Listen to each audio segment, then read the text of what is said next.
Do you think everyone is here? I think they are actually, yes. And have they brought the water up?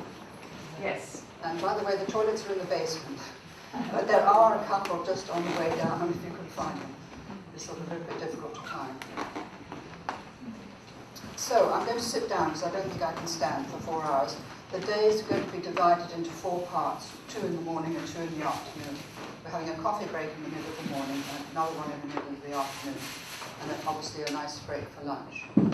I've left some windows open. I've asked them to turn off almost all the radiators, but if you're cold, let me know because we can always turn on the radiators again. But it was so hot when I came to look at the room, I thought you'll all expire. That would be that. So, this is a day, really, it's about the soul, it's about the feminine, and it's about why the culture is so out of balance. I think I've spent about 30 years thinking about these things, getting the training to be a psychotherapist and the Jungian training.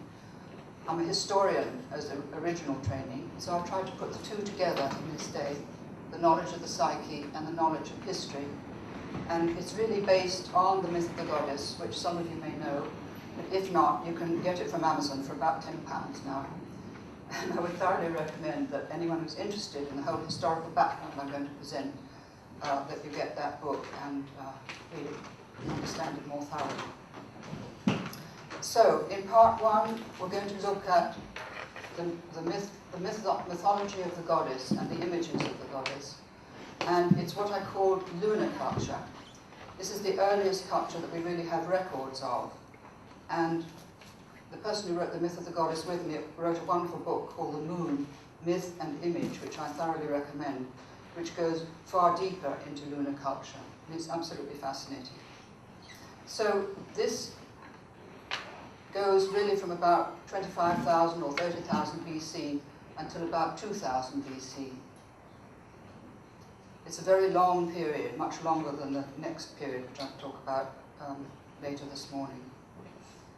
Here are 3 images of the goddess, which I'll come to later individually. It's the phase of participation in the life of the earth and the cosmos. We felt we were actually within a greater being, and that being was the goddess or the Great Mother. But before I actually get into the material, I want to share a dream that I had about 30 years ago, before I began training as a Jungian analyst. In the dream, I was traveling at great speed in a rocket going to the moon. When I landed there, I saw that there was a huge rusty iron structure that had been put on the surface of the moon. I've done my best with technology to put the two together. But that was the sort of feeling of it. This enormous iron structure, like the Eiffel Tower, was sitting on the moon. And the moon itself was dead. All vegetation had dried up and wasted away, which of course that's the way it looks today from a distance. No human beings anywhere, no animals, no trees, no life at all. I travelled across the moon's surface in a train, staring out of the window at this desolate landscape that looks as if it had been blasted by a nuclear bomb or shriveled by a terrible drought. Then I find myself precipitated into a pool of water. Water is an image of the feminine principle, by the way. So when I took this dream to Dr. Gerhard Adler, with whose organization I hope to train, he said he thought it was referring to the plight of the feminine, not only in myself, but in the culture as a whole. So within myself and within the world in which I lived, the feminine was virtually a lifeless, dead zone.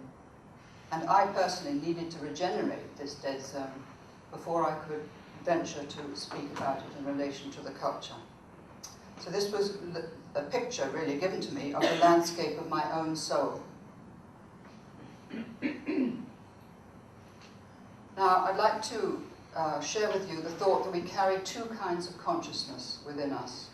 We carry a very ancient, instinctive and participatory kind of consciousness, which I call lunar consciousness, which is mediated through feeling and through the heart, and also through the right hemisphere of the brain, which I'll explain in the 4th part of today. We also carry a solar part, a rational, intellectual part, mediated through thinking, through the mind, which we've developed through the last 4,000 years, and also through the left hemisphere of the brain. which is very much a focused, sequential kind of thinking. But these two need to be brought into harmony with each other. So this dream led me far back into the past in search of a lost way of relating to the world, one that had long preceded modern industrial culture and the current scientific worldview that regards nature as something to be exploited by man. It soon became apparent to me that the moon and the sun have had immense influence on the way we perceive reality. They've really shaped whole eras. They've structured the thinking of whole eras. And because of their influence on us and our fascination with them, these two primary worldviews developed, one focused on the moon and the other on the sun. And these have really sustained and inspired great civilizations, both in the East and the West, and they profoundly influence the way we think. So, the dream I've just recounted describes the plight of the lunar way of knowing in relation to the solar way that was superimposed on it, like that Eiffel Tower built on the surface of the moon. And in order to understand our own time, we need to know something of these two great narratives and the circumstances which led to our losing touch with the older lunar way of knowing, so that the older way has been completely covered up by the new solar way. And why does this matter? Because if we don't know the influences that have formed our way of thinking, we can't step out of the frame and see what we need to do to change our beliefs and modify our behavior. Nor can we reconnect with a living yet silenced part of ourselves that has for too long been denied expression in our whole culture. So a whole dimension of reality has been excluded from our vision, a dimension that once connected us to Earth and to cosmos. We've lost our connection, we're cut off, as it were. So in the first phase, this lunar experience, we have the idea that creation emerges from the womb of the Great Mother. I would advise you not to take too many notes because you can read all this on my website. It will save you a lot of trouble and you can just enter into the feeling of the day, not worry about having to record everything. And Earth and cosmos are sacred at this time because we lived within an absolutely sacred order of reality. There was nothing outside it, everything was sacred. And all aspects of nature and of life are the life of the Great Mother. Now, as I said, the spiritual focus of this time is the moon, but also the Milky Way, because the Milky Way was also imagined as a great mother or a great goddess. We don't see the night sky in England, in our cities, but if you live in Egypt or Mesopotamia or in any of the Mediterranean countries, you lived much more outdoors. You looked up at the sky every night and you saw this great Milky Way very strong above your head. And so they thought, well, this is the mother that's nourishing us all. The milk coming from this Milky Way is what gives nourishment to life. So the starry heavens were numinous at that time and alive, and all forms of life were animated by spirit. Also, the Milky Way in the shamanic cultures, the early shamanic cultures, was thought of as the passageway through which souls enter and leave this dimension. So when they looked up, they could imagine the souls of the ancestors up there in the sky, and they felt connected to them. They didn't feel cut off. And the shamanic journey into the other world was the spiritual experience of this time, and transmission was from shaman to shaman through an oral tradition.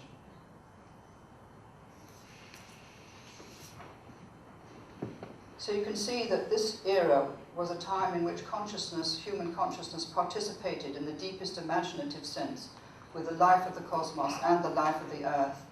It was a totally different way of perceiving and relating to life than the one we have now.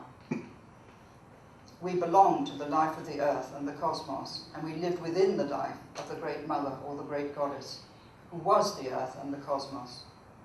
This experience still survives in certain indigenous cultures today, and to some extent in the rural areas of places like southern India. Now, I brought several paintings. This is by Cecil Collins, who was a great friend of mine, and it gives the feeling, although it's a very positive image of this time, it gives the feeling of the connection between the goddess, and he didn't know anything about the goddess, I may say, nor was he interested in it, but he painted it.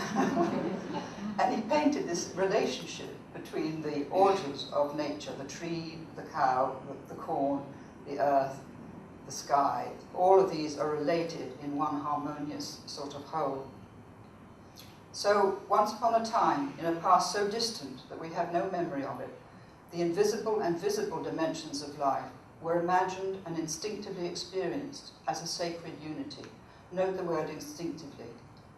The whole cosmos was envisioned as a living being, and the visible world was seen as the manifestation of an unseen source which breathed it into being, animating and sustaining it. The air itself was experienced as an awesome mystery, joining the visible and invisible worlds.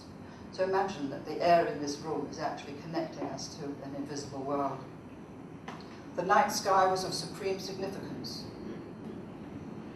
And the people deduced that just as the stars emerged each night from the darkness of the night sky, so the visible universe was born from the dark mystery of the invisible. Everything, plants, trees, animals and birds, as well as moon, sun and stars, was sacred and infused with divinity, because each and all were part of a living, breathing, connecting web of life. The web of life was the most important image that comes through. The Great Mother was the origin of the later idea of cosmic soul that comes up in Plato, much, much later. Now I want to talk about the moon for a while, and this beautiful picture was given to me by Cilla Elworthy, who wrote the book, which is on Soul Power, which is on the table behind. With the moon, you have to put yourself into an imaginative relationship with the moon, because for millennia it symbolized the mysteries of the invisible world, the mysteries of the goddess and the mysteries of the soul. The moon was the light shining in the darkness, which was the symbol of our own human consciousness, which longs to understand the mystery of life. So it was the light shining in the darkness, a mystery, whereas the sun was quite different. It lit up the world, but it didn't symbolize the mystery. It was regarded as one of the supreme images of the goddess, the unifying power of the mother of all. The moon governed the fecundity of women, the waters of the sea, and all the phases of increase and decrease in animal and plant life. The moon was an enduring image of renewal and also of a timeless totality, because it held the image of the whole. The full moon was the image of the whole, and the phases were the, as it were, time, how time moved through the circuit of the different phases. So you didn't have any split between light and dark and life and death. This is the most important idea of lunar culture. We've come to think there's a great demarcation line between life and death, but there wasn't, because they always saw the crescent moon returning, and that gave the promise of the new life being regenerated. So the moon taught us all this through the observation, and people weren't dumb in those days. They noted the connections between what was happening with the moon and the phases of the life of the earth and the phases of their own life. Birth, and then growing into adulthood, and then fading away with old age, and then dying, and then being reborn, always the idea of rebirth. So when we look up at the night sky, we're connected to the hundreds of generations of people who watched the circumpolar movement of the stars and the changing yet stable course of the luminous moon. Over thousands of years, they observed the connection between the cyclical rhythm of the four phases of the moon's life and the rhythm of growth, maturation, death, and regeneration in the life of the earth and the crops that they planted and reaped. So you can see that everything was connected. Everything was one whole. People connected the phases of their own lives to the rhythm and fabric of that greater life. The constant return of the crescent moon after the 3 days of darkness laid the foundation for trust in the survival of the soul and hope in the renewal of life after apparent death. Life was very short then, probably 30 years was the maximum that people lived, except very exceptional circumstances. So naturally, being cut off so young, they had the hope of renewal, that they would return. It may have been the original inspiration for the belief in reincarnation, this idea of the renewal of the moon. So this lunar pattern, constantly repeated through eons of time, spoke to our imagination and gave rise to the myths which endured for thousands of years. we began to perceive birth and death as a rite of passage for the soul, as a journey between the visible and invisible dimensions of life, a journey that followed a path through the Milky Way and the labyrinth of the great starry cosmos. The ancestors were not lost to the living, but were close by, available through shamanic mediation to counsel and guide the living. In lunar culture, there was no final demarcation line between life and death, or between death and rebirth. So you see, the mythic theme of lunar culture is death and regeneration, death and rebirth. And there are great myths which have come down to us from the ancient world. In Sumeria, there's the myth of the descent of Inanna. Are any of you familiar with that? Mm-hmm. Yeah? Okay, and you know that she was the moon goddess who descended and was hung on a meat hook in the domain of her sister goddess, Erishkigal, and was rescued by someone sent by Enki, the god of wisdom. And then she ascended, putting on all her wonderful apparel until she was the full moon again. And in Egypt, we have Isis's search for the dismembered body of Osiris, very important myth that endured really for 5,000 years virtually. In Greece, we have Demeter's search for her daughter Persephone, who'd been abducted into the underworld by Hades, and this formed the basis of the Eleusinian mysteries. And we also have the Anatolian myth of Cybele and Attis, which lasted as long as the myth of Isis and Osiris, and was actually taken to Rome. You'll see later on some pictures I'll show you from Rome. But this carries through to the Christian myth, which, as you know, Easter is celebrated at the time nearest to the full moon and the spring equinox. But in the myth of the birth, death, and resurrection of Christ, although it belongs to this great lunar tradition, it's disconnected from the life of nature. The Son of God does not return from the underworld to this world. He goes up to heaven. He returns to his Father in heaven. So there's a split here between the heavenly world and the earthly world.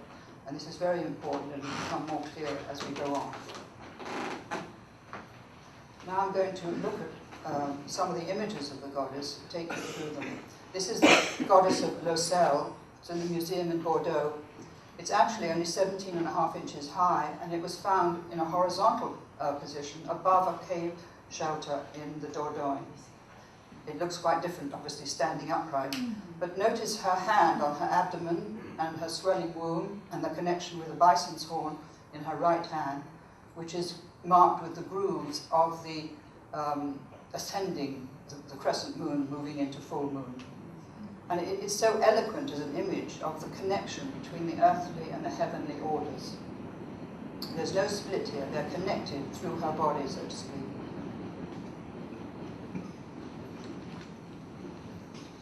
This beautiful image is called the goddess of Lesbu, and on her back there engraved sort of lines like water falling.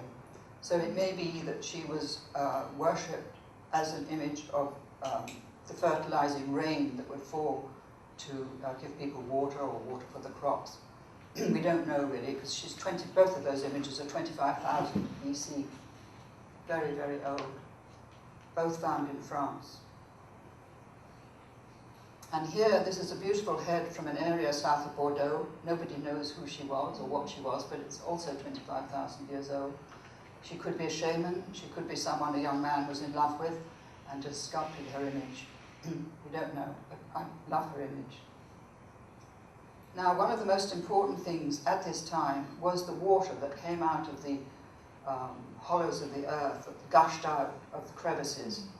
And this is from a place in France, in the center of France, which was obviously still sacred today. You go down a sort of spiraling path for about 2 miles until you come to this great cleft in the rocks with the water gushing out of it.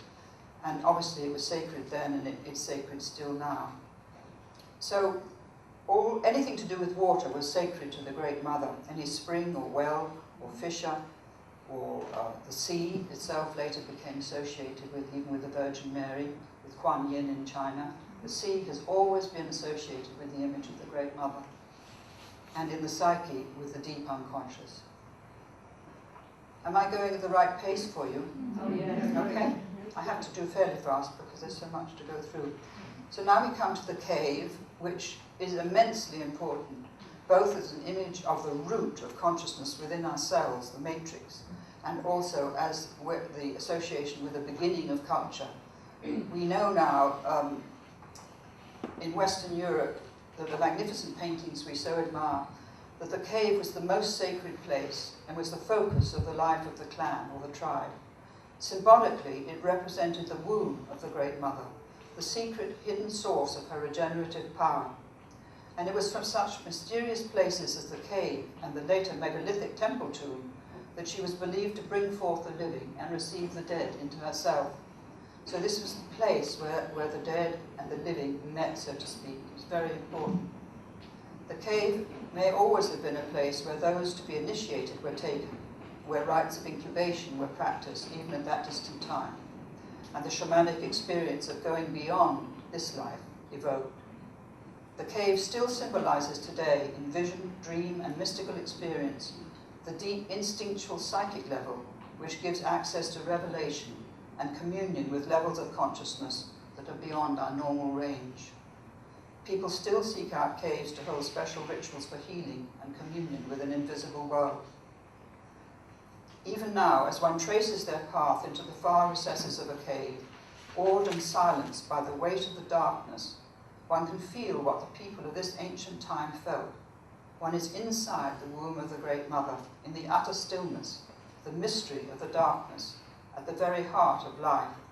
I've been in many of these caves, and in one of them, the guide turned the light off. And it was really terrifying to think, how am I going to get out of here if there's no light? And they must have felt that. They had these little things of stone hollowed out with juniper berries, which they lit with fire before they went in. But if that fire went out, they couldn't relight them. I don't know what they did. Anyway, it's an extraordinary thought. But in the furthest reach of the cave, and in domed chambers, some as vast as a cathedral, but sometimes in narrow passages, these people painted and carved the magnificent animals that we can see today. And I'm just going to show you. This is a snowy owl.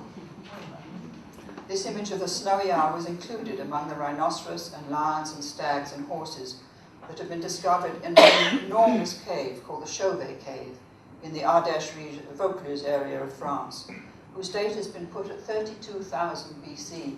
That's 20,000 years older than Lascaux. That's incredible. And yet the drawings and the pictures, I'm going to show you one of them, were just as beautiful and as mature and accomplished as they are in Lascaux, if not more so. So how did this start? It is a mystery. We just don't know. So these images show that the mythic imagination was supremely alive and able to find expression in this art form at this early date. The three friends, a woman and two men, who discovered this cave, wrote in their book that they were so gripped by emotion that they were unable to utter a single word to each other. They felt as if tens of thousands of years between themselves and the people who painted the magnificent animals on the cave walls were abolished. They could feel the living presence and spirit of these artists and felt themselves to be intruders. They were really awed. They wrote a lovely book about it all. This is a bison from that time, that particular cave. So the animals, like the people who painted them, were one form of the teeming life of the Great Mother, upon which human life depended. The rituals that connected the tribal shaman with the animal spirits beyond this world ensured the return of the animals, and therefore the survival of the tribe or the clan. There were no animals, there was no meat, there was no survival, because there was very little vegetation at that period. It was cold tundra, freezing cold. The painted images of these caves are so remarkable because they suggest a well-developed community surviving over many thousands of years, tens of thousands of years, with a continuity of mythological beliefs and images and rituals, and advanced imaginative skills, as well as technical skills to express them. We don't know whether the people who painted these were men or women or both. And here, you'll never see this because it's in the deep pit at Lascaux, and they haven't taken it into the new copy of Lascaux. But I saw it many years ago, 50 years ago, I suppose, when people were allowed into that cave, and it was absolutely awesome. Shamans mediated between two worlds of human experience, and their flight into darkness took place necessarily in the most secret part of the cave, where ordinary vision could be more easily transcended. The artist and the shaman were probably one and the same. Through their magical power to recreate the animal on the walls of the temple caves, they connected the tribe with the source of life that animated both human and animal, becoming themselves vehicles of that source, creators of the living form like the source itself. Because people's lives were so dependent on the animals, the cave rituals respected the animals, recognizing that the sacrifice of their lives made possible the survivals of the humans who hunted them. The breaking of the divine order by the slaying of an animal required a ritual honoring of the animal's spirit in order to ensure that it would consent to return to be hunted again, and this necessitated a journey to the realm of the spirit to request the return of the animal and speaking to the animal soul. Here the shaman lies in a trance, his penis erect. Is he journeying like a bird on his staff to the other world, where he will perhaps encounter the soul of the slain bison? In the myth of the goddess, we go into this picture in great detail. Now, I've used Blake's picture here, although it's way out of context, historically speaking. But over thousands of years, these shamanic rituals and myths kept alive the sense of connection between this world and another invisible world, whose symbol initially may have been the dark phase of the moon or the darkness of the night sky. Out of that darkness, the crescent was continually reborn, symbolically associated with the regeneration of Earth's life, and as in India, with cosmic cycles lasting hundreds of thousands of years. Poets and artists, philosophers and musicians received their inspiration and their calling from this invisible world. The words spoken, the music heard, the dreams and visions seen came not from inside us, but from the soul of the cosmos, from goddesses and gods, from demonic beings and the spirits of animals, trees, mountains and rivers, as well as from the ancestors, who were never thought of as dead or non-existent, but who formed a continuous line of connection with the living, as they still do in Africa, and as Roger's seminars have shown. I'm sure that those of you who attended it will remember. So everything was connected, as I've said before. At a heightened level of perception, the natural world was perceived as luminous and beautiful, almost transparent to that other world, what's called a theophany, or a showing forth of it. Everything was alive and everything had the ability to communicate. A stone as much as an animal, a tree, or a spring gushing out of the crevice of the rock. In other words, nature was held to be intelligent and able to communicate with man. I mean, there's no doubt that we had senses that have now atrophied through lack of use, and that we could listen to what the rock was saying, what the tree was saying. So the invisible world could reveal itself in the flight of a bird, or the stirring of the leaves of an oak tree, or the ripples on a lake. Shamanic wisdom and the ways of accessing the invisible dimension were passed from teacher to pupil for thousands of years. So I hope I've established two things. One, this regeneration of life, the connection of everything, and the connection between this world and the invisible world. That's three things.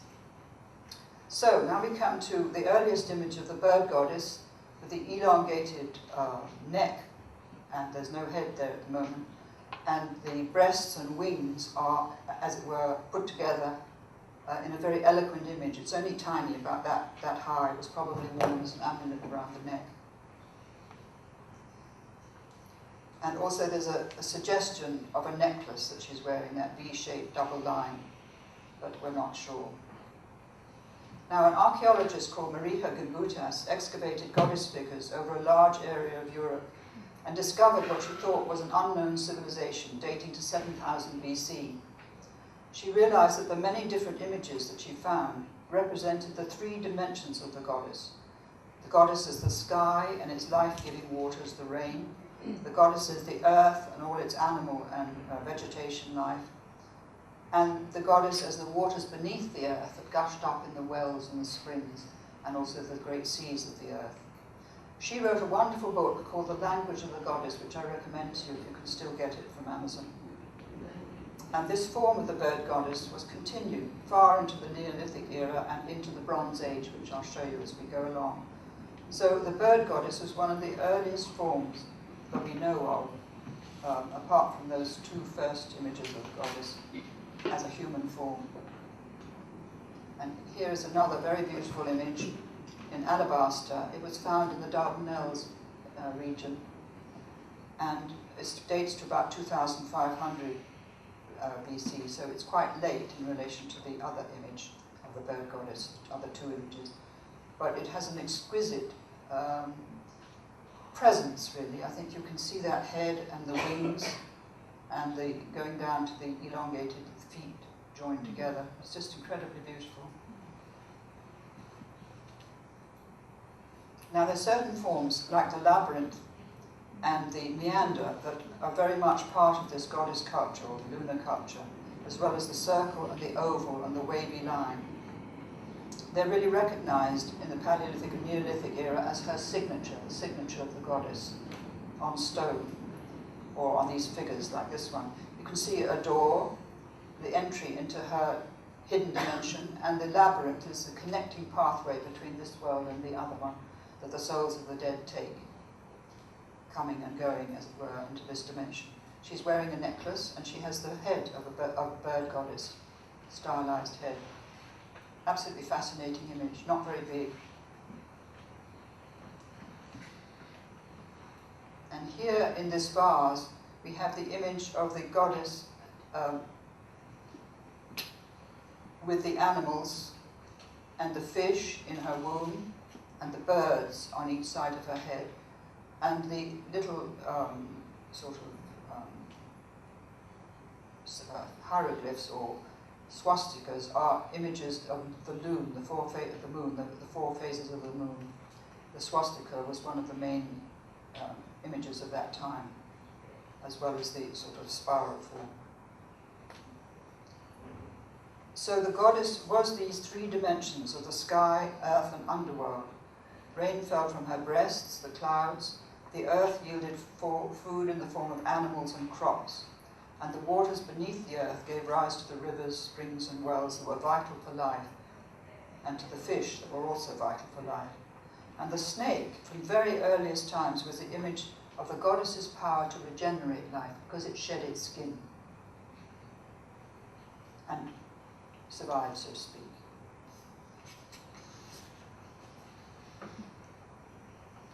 And this triple spiral is very much a signature of the goddess. It's found in France, in the area where there are the great megalithic stones on the west coast of Brittany. But we also find it in Ireland, as I'll show you in a minute, and other places all over Europe.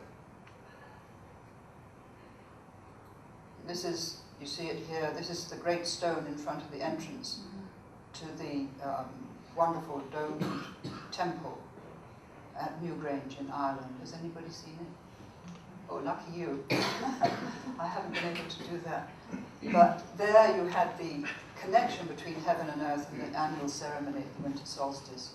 But you also had a lunar temple, because it was covered with chalk, and it was white, and it must have been gleaming in the moonlight. It must have been absolutely marvelous. And then there was this great ceremony of the union, really, of the sun and the moon at the winter solstice. It has been cleaned, so it doesn't. It doesn't do that anymore, or it does? It does. It does? They've cleaned it. Oh, lovely. And it's beautiful. How wonderful. And the light box above there Yeah. really works right to the very Right, spot to the very, yeah, for the 19th of December. 19th of December. Have you actually been there on that day? Yeah. Well, no, not on that day. Not on that day. It's near enough. Okay. Now, I've used this, again, picture by Cecil Collins. This is called The Blue Tree. And it, again, gives the feeling of the relationship between everyone. The figure of the woman, the tree, the angelic mediator between two dimensions, the moon, mountains, everything really, and the river flowing behind the tree, and the birds on the water. So I think this painting gives us a feeling of the relationship between the phenomenal and the numinous. And And this feeling is the essence of the feminine. It's the essence of the feminine. You could write that down because it's not on my website. But this relationship between the phenomenal and the luminous is the essence of the feminine, because it's about connection and relationship and being contained within a whole. And I think fairy tales may be the residual fragments of that forgotten participatory experience, where forests were inhabited by creatures who would help or hinder us, where spirits of tree and mountain and stream and sacred spring could speak to us, where bears or frogs might be princes in disguise. You never would know. They might turn into a prince. And where shamans, old women or old men living in the deep forest might offer us wise counsel, or birds would bring us messages, or warn us of dangers, or act as guides. If you reread your fairy tales, you'll find all those images there, birds acting as guides. So rituals like those of the Orphic and Eleusinian mysteries in Greece strengthened the sense of participation in an unseen reality, and gave initiates an experience of the immortality of the soul. In a culture where visionary experience was validated, people spoke with goddesses and goddesses in dream and vision. Birds were recognized as messengers of the invisible, very possibly because people dreamed about them in this role, or even heard them as a voice speaking inside them. Birds in later cultures are transformed into angels, but in countless paintings of the Christian era, we still have the image of the bird of the Holy Spirit, the dove. I'll come back to that later. Intuitive sensibility and the ability to communicate with the spirits of plants taught people to gather and grind and distill certain herbs and plants for healing, as they do today in shamanic cultures. Rites of incubation and healing were practiced in many sanctuaries, such as the great sanctuaries of Epidaurus in Greece or Pergamon in Turkey. I've been to the one in Turkey, and the water that gushes out of the spring there is the same water that gushed out 5,000 years ago, when it was made sacred to the god Asclepius, the god of healing. So everything was connected, and everything was sacred. The shaman healers who guided these cultures were trained to enter a state of utter stillness and to listen and observe what they heard and saw in an altered state of consciousness.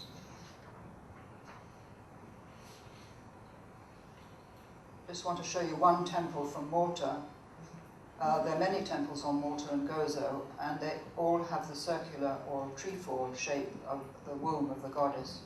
It was obviously a very developed goddess culture there. And here is I think a priestess probably undergoing a rite of incubation in a temple, an underground temple called the Hypogeum in Malta. Possibly she's doing oracular dreaming. We don't know, but it's a beautiful little image, only about that big. Now I come on to specific goddesses, really. This is what I think is Inanna Ishtar, certainly perhaps nearer Ishtar than Inanna. But there you see the wings of the bird goddess. You see her headdress, which I think is composed of snakes or serpents. You see the owls, which take her back to the bird goddess. And you see her standing on lambs. You see her taloned feet, by the way, like a bird. But the lambs, now we're coming onto the lambs, because these, even in the Paleolithic era, were like guardians of the sanctuary of the cave. Because man at that time shared the cave with these fearful animals. The cave lion was much bigger than an ordinary lion today, absolutely gigantic. So if you met a cave lion, you ran for your life. You had little hope of surviving. But sometimes they found them in the caves as well as cave bears. So the lion goes right the way through, from the Paleolithic, through the Neolithic, through the Bronze Age, and comes through even to the time of the Virgin Mary and Sophia in the Christian era. I'll show you a picture of Sophia on the lion throne later on. There's an extraordinary continuity of imagery through 25,000 years.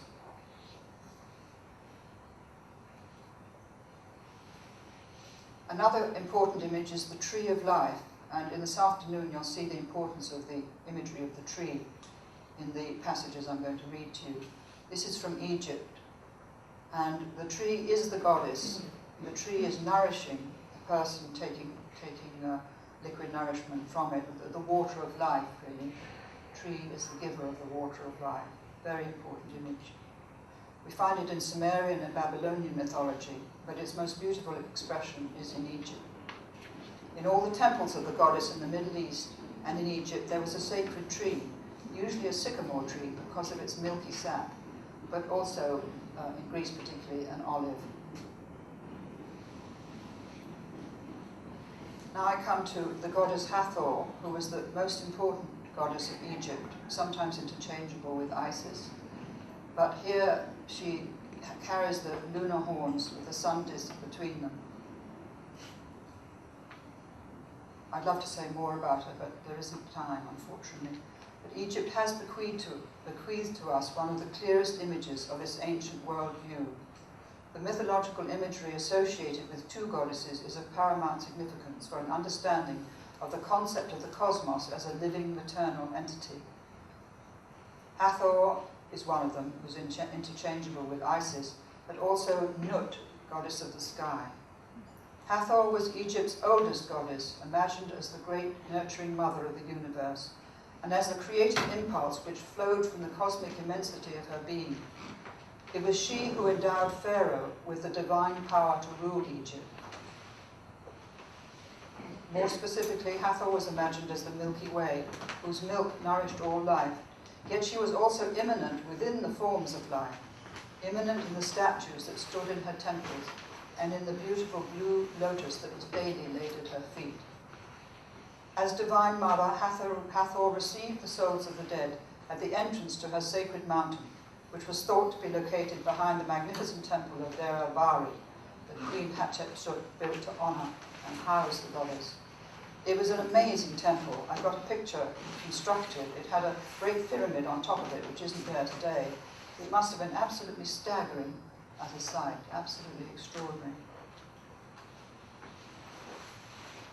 And this is why the connection with the Milky Way is why in both Egypt and Mesopotamia, the goddess was worshipped as a cow whose milk nourished all life. And you have many images of the cow in Mesopotamia. It seems strange to us, but it seems so logical then. And I put in this picture of winged Isis. This is Isis who's with the throne on her head, which was her hieroglyph. And there you see still the winged image coming through, the goddess with the wings. So that's carried right through from the Paleolithic. There really was a continuity. Academics hate me because I don't stick to the rules. But I like to look at broad expanses of history and look at the imagery that's transmitted from epoch to epoch, and not split them up into little bits. And here we have, I haven't got the kind of beautiful image of Nut, but it's the best I can do. And that Nut was the night sky, whose vast cosmic body was home to all the stars.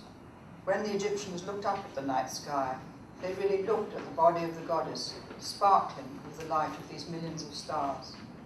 The sun god died into her body on his nightly descent into the underworld and was reborn from her at the dawn of a new day. Nut's image was painted on the inside of coffin lids and sometimes on the base as well, as if to enfold the soul entrusted to her care in her cosmic embrace. I found once when I was in the Louvre this moving inscription to her, and I copied it down. "O my mother Nut, stretch your wings over me. Let me become like the imperishable stars, like the indefatigable stars. O great being who is in the world of the dead, at whose feet is eternity, in whose hand is the always. O great, divine, beloved soul, who is in the mysterious abyss, come to me." So beautiful. This is an image of the dark aspect of Hathor, Sekhmet, the land goddess. It was thought that she could bring plague or disease or the aridity of the drought in the great desert that lay on each side of the Nile. But she's much more than that, as you can feel from this image. She's a presence, something that brings through from the animal kingdom, this royalty, really. I can't really put it into words. I think you just have to feel your own response to it. Now here we come to Cybele. This is a Roman image, late Roman image. Cybele sitting on the Lion throne. Cybele moved from Pergamum. They moved her sacred stone from Pergamum to Rome because it was thought that it would be the only thing that would save Rome from catastrophe. I can't remember which catastrophe at the time. But she then became one of the primary goddesses of the Roman pantheon. And here she is in a chariot drawn by lions. In Madrid, there's actually a statue of Cybele and the lions in one of the main piazzas.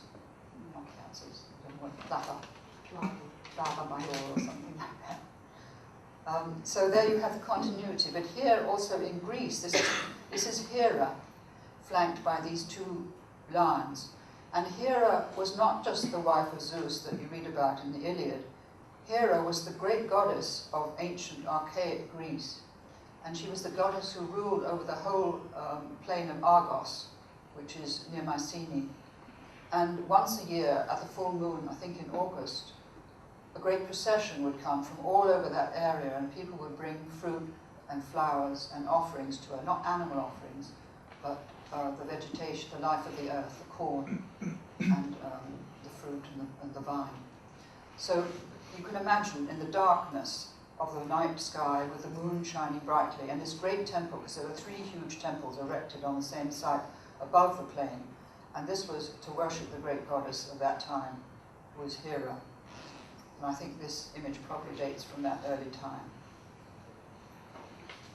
Now we come on to an archaic image of the goddess. You notice she's holding her child. This is one of the images that often comes through, the goddess and the child.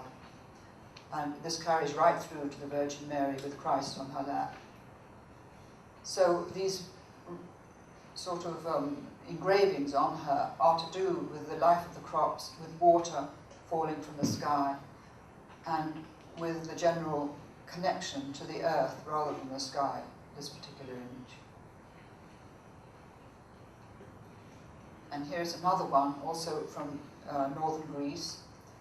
Both of them are from northern Greece. And there you have the water, you see up near her neck, the water falling from that sort of thing hanging from her necklace, next to her breast, and then the animals underneath, and the rectangular shape in the middle, I think, is thought to refer to fields, according to Gimbutas. Very eloquent image, all contained in one. It's so sort of simple and speaks so much, I think. This is the Cycladic goddess that was found all over Greece and Judea. She may be connected with the goddess as the protector of the souls of the dead. We don't know, but she's often found either in graves or near graves. But there are many, many images of that particular goddess form. Then this is a Cretan vase, and here again you can see, if you look at the beak-shaped tip of the vase, you still have the vestiges of the bird goddess, with the eye and the beak there. And you have the breasts of the life-giving goddess, all held in this shape of the water-holding vase, with a necklace around her neck as well.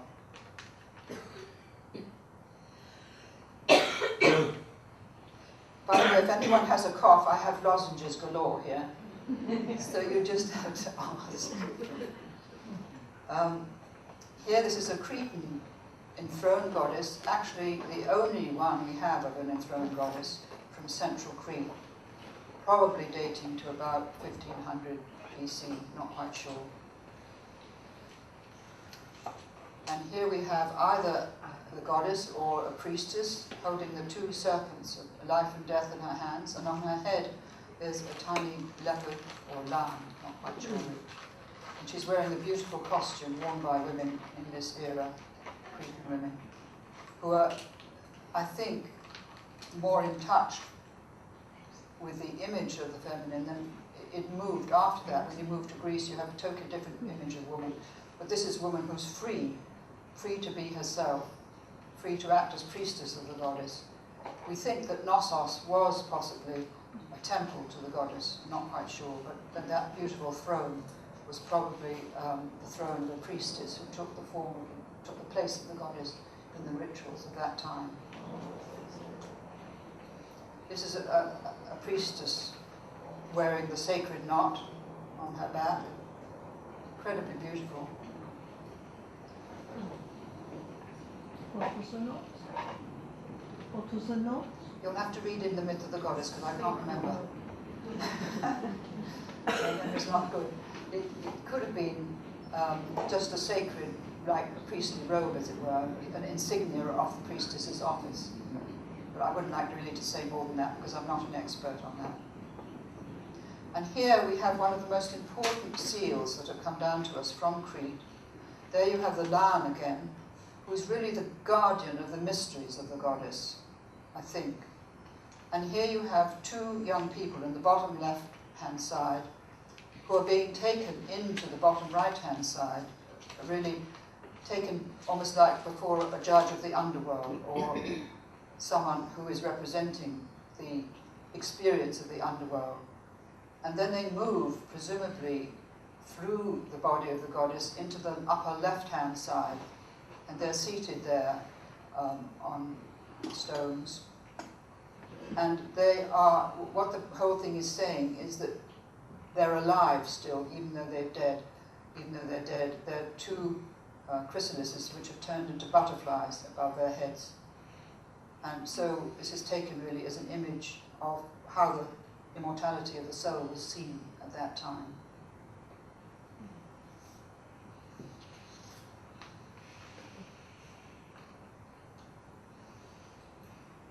And here is another beautiful seal of the goddess with her priestesses in a field of flowers. It could be the bee goddess, because she took the form of a bee, and her maidens are also possibly bee maidens.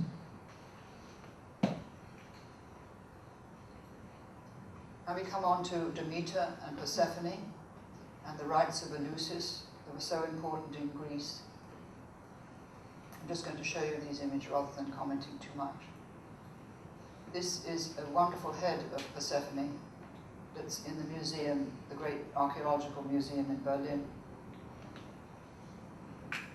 Persephone was very important in southern Italy and Sicily because the underworld, because of Etna and the eruptions and the rumblings and the great fiery eruptions, it was the place really which was connected with the underworld. So the rites of Persephone, as married to Hades in that later time, as guardian of the underworld, or priestess of the underworld, or goddess of the underworld, was very important. And there's a temple to Demeter in Paestum in southern Italy, but no temple to Persephone that we know of, either in Sicily or in southern Italy. But we do know that their statues of her were very highly regarded. This is one of the most beautiful statues I've ever seen. It's in the museum in Athens, and it's of Kore, which is the Greek name of Persephone, as she reappears from the underworld. And her dress is so exquisitely sculpted that you can actually feel the transparency of the material. It's just incredible. It's like chiffon. And she's wearing the necklace that always accompanies the goddess, and a beautiful crown of narcissi, flowers, which was the flower associated with her.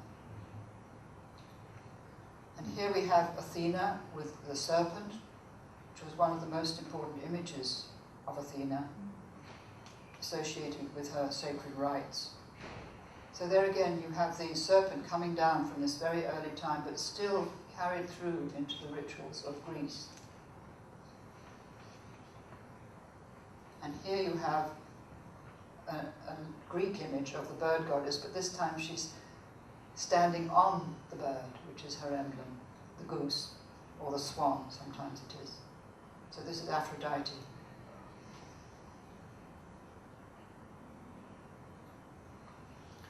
And this is an image of a Greek priestess. The priestess was held in very high esteem in Greece and in Rome, much higher than ordinary women or married women or even unmarried women. She had a sacred role, and she was looked after as long as she behaved herself and really conducted the rituals as they were expected to be conducted. Now I want to go a little bit into the pre-Socratic Greek philosophers, just for a little bit, because it doesn't go with the picture here, but I didn't want to bring too many heads into this seminar. And we find that the pre-Socratic Greek philosophers of the 6th century BC carry forward the legacy of this lunar participatory experience. One of them suggests that the soul is of unfathomable depth. Another speaks of the all as being alive and full of daemons, who are the agents of the one soul's substance. A third says that humanity and nature are fundamentally inseparable, because both participate in the same underlying substance that he calls soul. So here you have, carried through from the earlier time, this idea of the whole, and the idea that humanity and nature are inseparable, and that both are held in this deeper level of reality. Pythagoras spent 40 years with the astronomer priests of Egypt and Babylon before he defined the mathematical laws, which to him embodied the intelligence and wisdom and mathematical harmony of the cosmos. And he left these words to encourage us. He said, "Take heart, for the human race is divine." There's another beautiful passage, which I must just tell you. There's, in the Orphic Mysteries, there was, thanks to a book published by a friend of mine who is here in the audience, there was a tomb found in Italy, and in the tomb there was a man, and by his side was a piece of folded gold, as it were. Correct me, Michael, if I'm wrong. And on the piece of gold was inscribed, "I am a child of earth and starry heaven, but my race is of heaven alone. I am a child of earth and starry heaven, but my race is of heaven alone." That is so evocative of, I think, something that we all feel we belong to. Now, a few decades later, after these earlier philosophers, Parmenides lived in around 515 to 450 BC. He lived at Velia in southern Italy, and he describes his shamanic journey into the underworld, driving in a chariot drawn by mares and steered by young women.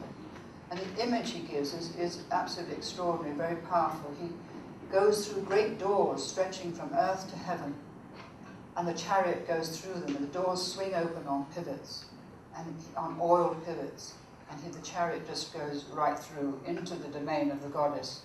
And there the goddess takes his right hand in hers and tells him to transmit her teaching to the world of mortals. Parmenides was a great healer and teacher, and had a great influence on his contemporaries, and a long line of shaman teachers whose names are recorded on stone in Velia is now known to have descended from him. This shamanic view of reality and the practice of incubation was most highly developed in Egypt, from whence it was transmitted to the Greek philosophers, many of whom spent years studying with the astronomer priests of Egypt. Finally, Plato, 5th century, in his Timaeus, was the first to give a name to the image of an all-embracing cosmic entity, which he describes as a single living creature that encompasses all the living creatures that are within it. So there you have the idea of wholeness, the idea of soul as wholeness. But apart from the feminine word psyche, which means soul, we have lost the image of the goddess, and therefore the vital thread of connection with the great mother of the lunar era. This is very important because Plato really stands at the watershed between the lunar era and the solar era.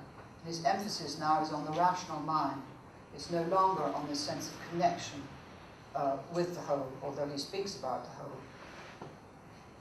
But his philosophy, in a way, although he's very highly regarded throughout Western civilization, his philosophy actually ruptures the connection with the lunar era, because we lose the image of the goddess and we lose the image of the wholeness of nature contained within something. We have more of a sequential, hierarchical idea coming in. I just want to show you these two last images. This is Artemis of Ephesus. Notice that she has a black face and black hands and black feet. She has lions on her shoulders, bulls and stags, plants, human figures all round her. And she has the great lunar crescent on her breast. And of course, the many breasts. Somebody suggested those breasts were bull's balls, but I think that's a load of bollocks. I don't think it fits. I don't know whose idea that was. But I'd just like to show you this image for about 1700 years later. It's an alchemical image, and it's an image of nature presiding over the great work. But you can see the connection with the lance still on her shoulders, the breasts, and the plants and the horses and animals. It's extraordinary that that image survived, and somebody must have seen Artemis of Ephesus and carried it through into alchemy some way, which I don't know how they did it. So here you have the Black Virgin coming up very strongly in Europe, and she could be connected with either Artemis, or with Isis, or with Cybele. All of them were sometimes shown as black. But black she is in the images in France, as Roger, in his tour, will show anybody who goes. It's absolutely wonderful tour to do. Highly recommend it. Because Attis and Osiris and Persephone, they all returned, as it were, from the underworld. So this is the eternal spirit of life that recreates itself, and it is carried here in the image of the green man. Now, this sense of living within an ensouled cosmos survived until the end of the Middle Ages.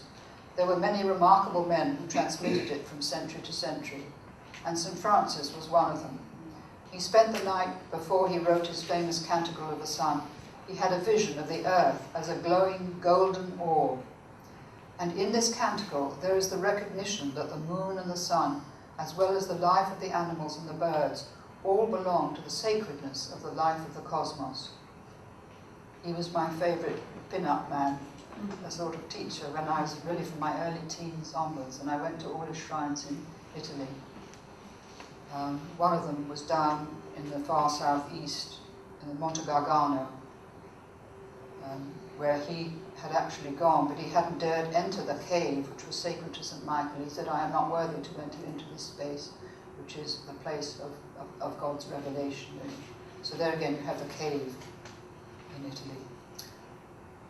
With the Renaissance, this ensouled worldview found new expression in 15th century Florence, when Marsilio Ficino translated Plato and the texts of the Egyptian Hermetic tradition. The Platonists of this time revived the idea that all of nature was divine, an expression of the world soul and the living powers of creation. But with the coming of the Protestant Reformation, the vision of a sacred earth and an ensouled cosmos slowly faded, accelerated by the growing fascination with science. It was briefly reanimated by the Romantic poets in the late 18th century and by Goethe in the 19th, and is reflected in the words of William Blake, everything that lives is holy. So I think I'm coming to the end now with this crop circle, which is from 2001 in the area near Avebury, a place called Milk Hill. Absolutely colossal. Nobody could have made it in a night, let alone in a week. So who made it? This is the great mystery of these crop circles, which I think we need to pay far more attention to. It had 900 circles. And I think it seems that these crop circles are asking us to reconnect with the earth and the cosmos, to once again see the earth as sacred and part of a cosmic whole. And if we are to connect with the feminine, we need to remember Jung's words, nothing to which the psyche belongs, or which is part of the psyche, is ever lost. To live fully, we have to reach down and bring back to life the deepest levels of the psyche from which our present consciousness has evolved. So that's why I presented to you in some detail all this imagery from the lunar culture, because this lives deep down in our own psyche. It's still there. And we've lost the connection with that part of our psyche, and because of that, we've lost the connection with the earth and with the cosmos. And it's this that I'm trying to bring back in my own work, that I want to pass on to you before I pass on. Okay, so that's the end of half of a morning. Now it's time, I think, what time is it? 5 minutes to 11. I really would prefer not to take questions, because there's nothing really that I can explain more than I have explained. There will be time for questions at the end session, But I think now would be a good time to have a coffee break.